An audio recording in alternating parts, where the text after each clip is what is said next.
नमस्ते दोस्तों। आज हम बात करेंगे टाइल क्लीनर की। आप देखिए, जब भी आपकी टाइल पर रस्ट जम जाए या पानी जम जाए या गंदा हो जाए, मिट्टी लग जाए, वो साफ़ नहीं हो, तो आप टाइल क्लीनर का यूज़ करिए। आप डायरेक्ट एसिड कभी भी अपनी टाइल के ऊपर ना डालें, पानी मिक्स करके भी ना डालें।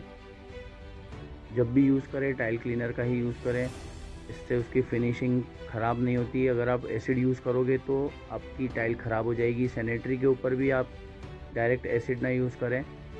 आप देखिए, पूरा वाइट स्लैब है, प्योर वाइट। इसको पूरा टाइल क्लीनर से साफ़ करने के बाद ये देखिए आप, बहुत अच्छे से क्लीन हो चुका है।